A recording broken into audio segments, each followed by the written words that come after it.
Hello. तो इसमें हम लोग पढ़ेंगे अल्नर नर्व के बारे में।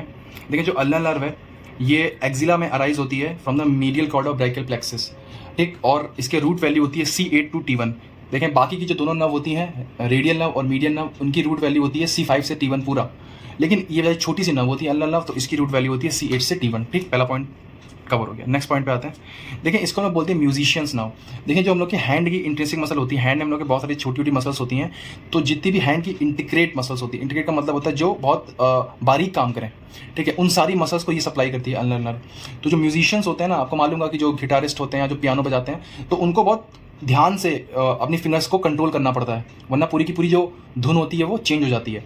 तो वो मतलब जो उनकी अल्नर नर्व होती है वो कितनी वेल डेवलप्ड होती है, उन लोग की प्रैक्टिस हो जाती है कि वो लोग बहुत अच्छे इंस्ट्रूमेंट प्ले करते हैं, मतलब उनको अपने हैंड की मसल से बहुत कंट्रोल होता है, ठीक है। तो इसीलिए हम लोग इसे बोलते हैं म्यूजिशियंस नर्व, ठीक। Called as musicians nerve as it innervate most of the intrinsic muscles of hand that are involve in fine and integrate hand movements as per required by musicians during playing various instrument. अच्छा, एक चीज़ मैं भूल गया बताना, लेकिन कई books में ये लिखा हुआ है कि इसमें C7 से भी फाइबर्स आते हैं, और वो C7 से जो फाइबर्स आते हैं वो फ्लेक्सर कार्पाई अल्नारिस को सप्लाई करते हैं, ठीक है। मतलब मेन फाइबर तो C8 और T1 से भी मतलब आएंगे, लेकिन कुछ फाइबर C7 से आते हैं जो कि फ्लेक्सर कार्पाई अल्नारिस को सप्लाई करते हैं। अब ये आपकी श्रद्धा का पूर्व है कि आप इसको याद करना चाहते हैं कि नहीं चाहते हैं, ठीक। खैर, अब आते हैं अल्नर नर्व पे, ध्यान से देखें। एक मिनट रुकना, गेट खोल दूँ। देखें, अब आते हैं अल्नर नर्व, हम लोग पढ़ते हैं, डिस्कस करते हैं। ये डायग्राम देखें। सबसे पहले C8 और T1 से ये नर्व स्टार्ट हो गई, ठीक। एक्जिला से बेचारी चुपचाप पास हो गई, इसने कुछ नहीं कहा, ठीक। फिर ये आई हम लोग के आर्म में एंटर करी, तो देखो आर्म में ब्रैकियल प्लेक्सस के मीडियल चल रही है, ये मीडियल साइड है, लेटरल साइड, ठीक। और आर्म में ये मीडियल इंटरमस्कुलर सेप्टम को क्रॉस करती है, को पायर्स करती है। मैंने आपको बताया था कि ये जो नर्व होती है वो एट द इंसर्शन ऑफ कोरेकोब्रैकियलिस वाली वीडियो में मैंने कहा था कि टोटल 10 चेंजेस होते हैं, उसमें एक चेंज होता है कि जो अल्नर नर्व होती है ये एंटीरियर कंपार्टमेंट से पोस्टीरियर कंपार्टमेंट में आती है, पायर्स करके मीडियल इंटरमस्कुलर सेप्टम को, और रेडियल नर्व इसकी उल्टा जाती है, पोस्टीरियर से एंटीरियर जाती है बाय पायर्सिंग लेटरल इंटरमस्कुलर सेप्टम, ठीक है। तो ये रहा। अब देखो, ये पीछे आ चुकी है, मतलब बॉडी के पोस्टीरियर साइड चल रही है, तो ये जो मिडिल एपिकोंडाइल होता है ना, ह्यूमरस, उसके पीछे से आती है, ठीक। अब आ गई ये फोर आर्म में। देखो, फोर आर्म में याद करने की ट्रिक इसको ये है कि जिन मसल्स को मीडियन नर्व ने छोड़ दिया था, ये उन मसल्स को सप्लाई करती है। अगर आपको अच्छी से मीडियन नर्व याद हो तो मैंने कहा था मीडियन नर्व जो होती है हमारे एंटीरियर एस्पेक्ट ऑफ हैंड को सप्लाई करती है, ठीक। Sorry, anterior aspect of four arm में ज़्यादातर मसल्स को, ठीक। तो मैंने कहा था कि इसमें 5 सुपरफिशियल मसल होती हैं, 3 डीप मसल होती हैं। तो सुपरफिशियल में एक थी मसल फ्लेक्सर कार्पाई अल्नारिस, मैंने कहा था इसको मीडियन नर्व नहीं करती है, इसको कौन करेगा? Ulnar nerve. मैंने वहीं पर आपको बताया था कि इसको अल्नर नर्व करती है सप्लाई, ठीक। फिर एक मसल थी फ्लेक्सर डिस्टोरम प्रोफंडस, जो कि डीप मसल थी फोर आर्म की, सॉरी हाँ फोर आर्म की। तो मैंने कहा था कि इसका जो लेटरल हाफ होता है उसको सप्लाई करती है मीडियन नर्व, बट जो इसका मीडियल हाफ होता है इसको सप्लाई करती है अल्नर नर्व। तो मीडियन नर्व ने जो 2 मसल छोड़ दी उनको सप्लाई करा, समझ आई? मतलब भगवान से जो गलतियां हो गई उनको सुधारने के लिए भगवान ने बनाई अल्नर नर्व, ठीक। फोर आर्म तक आ गई। अच्छा, इसके अलावा ये दो और ब्रांचें देती है फोर आर्म में। सारे सब बुलेट लेके साले अभी आएंगे। अब देखो ये फोर आर्म में 2 ब्रांचें देती है, ठीक है, 2 ब्रांचें। ये ब्रांच है डॉर्सल क्यूटेनियस ब्रांच, ठीक। ये क्या करती है? Skin of medial side of dorsum of hand, ठीक। देखो, जो medial side of dorsum of hand होता है, मतलब ये हम लोग के हैंड का डॉर्सम पार्ट होता है, ये पामर पार्ट होता है। तो जो डॉर्सम वाला पार्ट होता है इसके मीडियल स्किन को करती है, skin of medial side of dorsum of hand, और मीडियल 1.5 फिंगर्स को करती है। इसका आप लोग डायग्राम देख लो, ये देखो, मतलब मीडियल हाफ स्किन को करेगी, मीडियल हाफ स्किन को, और जो मीडियल 1.5 वो होंगी फिंगर्स, उनको करेगी। देखो, ये मीडियल साइड है बॉडी की, और ये लेटरल साइड है, समझ लो ना, क्योंकि ऐसी होती है मतलब बॉडी की मेन पोजीशन। तो ये है मीडियल साइड, ये लेटरल साइड। तो medial side of dorsum of skin को करती है, और 1.5 फिंगर्स को, ये वाली फिंगर पूरी करेगी, ये वाली फिंगर का हाफ पार्ट करेगी, मतलब आधा पार्ट, समझ रहे हो? आधे पार्ट का मतलब है ऐसे करेगी सप्लाई, बस इतने पार्ट को करेगी, मीडियल हाफ को, इतने पार्ट को प्लस ये फिंगर पूरी डॉर्सम ऑफ हैंड में, ठीक। और हाफ स्किन को करेगी, ये देखो फिगर बना हुआ है, ठीक। तो और नेक्स्ट था, ये एक देती है पामर क्यूटेनियस ब्रांच, जो कि सप्लाई करती है medial half of palmar skin. देखें, ये हम लोग की पामर स्किन है, ये इसका मीडियल हाफ हो गया, स्किन का मीडियल हाफ, ये वाला मीडियल हाफ।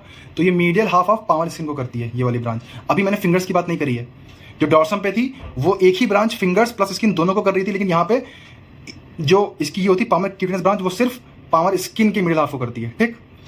फिर ये एंटर कर जाती है नर्व किसमें, हैंड में। जैसे ये हैंड में एंटर करती है तो ये दो टर्मिनल ब्रांचेस में डिवाइड होती है। एक ये है सुपरफिशियल टर्मिनल ब्रांच और एक होती है डीप टर्मिनल ब्रांच, ठीक। देखें जो सुपरफिशियल टर्मिनल ब्रांच है इसका काम बहुत आसान है। ये palmar aspect of medial 1.5 digits, जो पामर एस्पेक्ट है एक इसका पूरा और आधा ये आधा जो रह गया था, बाकी रह गया था उसको करेगी। मतलब जो पामर साइड की जो स्किन हो, जो पामर साइड की एक फिंगर पूरी और दूसरी की इंडेक्स फिंगर की रिंग फिंगर के बस मीडियल हाफ को, इतने पार्ट को फिगर देख लो, ये वाला पार्ट करेगी, ये वाला पार्ट जो मैं ड्रॉ कर रहा हूँ, इतने पार्ट को, ठीक। तो जो इसकी सुपरफिशियल टर्मिनल ब्रांच होती है it supply the palmar aspect of medial 1.5 digit. अब आते हैं इसकी डीप टर्मिनल ब्रांच पे, ये इंपॉर्टेंट है। देखिए जो इसकी डीप टर्मिनल ब्रांच होती है वो सबसे पहले सप्लाई करती है रिस्ट जॉइंट को, किसको, रिस्ट जॉइंट को। उसके बाद अब समझो, देखो अल्लर नर्व को याद करने की शॉर्टरी की बेचारी छोटी सी मसल होती, छोटी सी नर्व होती है, ठीक है। इसकी छोटी सी रूट वैल्यू होती है, छोटी छोटी मसल को सप्लाई करती है, छोटी छोटी मसल्स को और हैंड के छोटे छोटे फिंगर्स को। हम लोग के हाथ में छोटी छोटी फिंगर्स कौन है, एक ये है, एक थंब है। तो मेन ये इसको सप्लाई करेगी और थंब को सप्लाई करेगी, हल्की फुल्की, ठीक। अब याद रखो, मतलब ये शॉर्ट ट्रिक है। अब देखो रिस्ट जॉइंट के बाद ये आई, तीन मसल्स को सप्लाई किया, flexor digiti minimi, abductor digiti minimi, opponens digiti minimi. ये फिंगर के लिए वर्ड होता है मिनिमी, जो लिटिल फिंगर होती है इसके लिए वर्ड होता है मिनिमी। तो इसकी फ्लेक्सर को, इसकी अबडक्टर को और इसकी ओपोनेंस को, तीनों को सप्लाई किया। Flexor digiti minimi, abductor digiti minimi, opponens digiti minimi. छोटी सी नर्व वाला, तो छोटे छोटे मसल्स को सप्लाई करेगी। फिर उसके बाद तीन पामर इंटरऑसी। देखिए इंटरऑसी का मतलब क्या है, इंटरऑसी मतलब ऐसी मसल जो कि बोन्स के बीच में रन करें, उन्हें बोलते हैं इंटरऑशियस मसल्स। तो ये जो इंटरऑशियस मसल होती है ना, ये मेटाकार्पल्स के बीच में रन करती हैं, इसलिए इनका नाम होता है इंटरऑशियस, ठीक। मेटाकार्पल्स कहीं यहाँ होंगे, मेटाकार्पल्स यहाँ, तो इनके बीच में जो मसल्स रन होती है ना यहाँ पे, उनको बोलते हैं इंटरऑसी। पाम में 3 होती है नंबर में और डॉर्सल साइड में 4 होती है नंबर में, ठीक। तो 3 पामर इंटरऑसी और 4 डॉर्सल इंटरऑसी इनको सप्लाई करती है।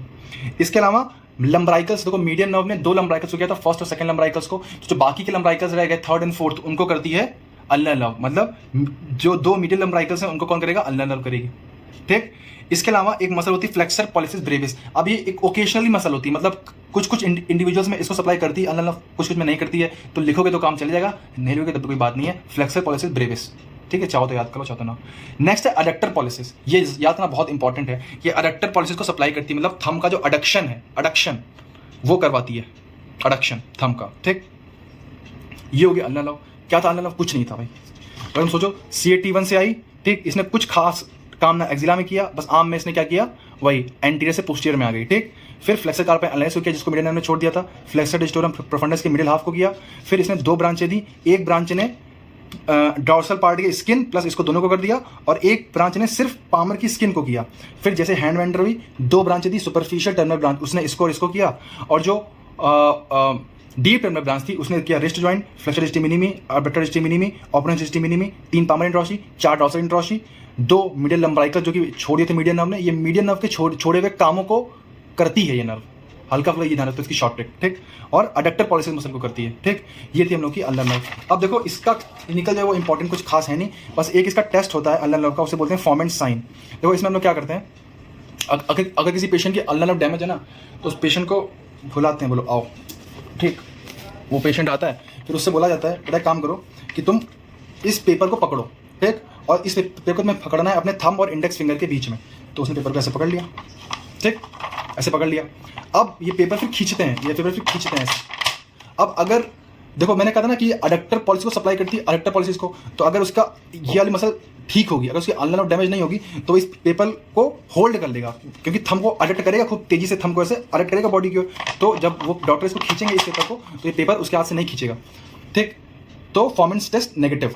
लेकिन अगर उसकी वो अडक्टर पॉलिसिस मसल डैमेज हो चुकी है, क्योंकि अल्नर नर्व डैमेज हो चुकी है, तो डॉक्टर जैसे ही इस पेपर को खींचेंगे ये उसके हाथ से फिसल जाएगा, उसको कंट्रोल नहीं कर पाएगा ये, क्योंकि ये अडक्ट नहीं कर पा रहा है अपने थंब को ठीक से, ठीक है। तो उन्हें बोल देंगे कि बेटा कॉन्ग्रेचुलेशंस, तुम्हारा जो फॉर्मेंट साइन है पॉजिटिव है और तुम्हारी जो अल्नर नर्व है वो डैमेज हो चुकी है। The patient is asked to grasp a card between the index finger and the thumb of affected side, and when examining doctor pulls, paper will move out due to paralysis of adductor pollicis and hence the Froment test is positive, ठीक है। Ulnar nerve में बस इतना ही important है। अगर आपको याद करना है तो इस नर्व को अभी ड्रॉ कर लें, 2 बार खत्म हो जाएगी ये नर्व, ठीक है। और एक मेरा सुझाव है कि जब भी आप नर्व मतलब जब आपका एग्जाम हो उसके 5-10 मिनट पहले नर्व जरूर देख के जाएं, जरूर से जरूर देख के जाएं, ठीक है। क्योंकि हम लोग कंफ्यूज हो जाते हैं नर्व्स में। मैं खुद देख के जाता था, तो आप लोग भी देख के जाएं एक बार।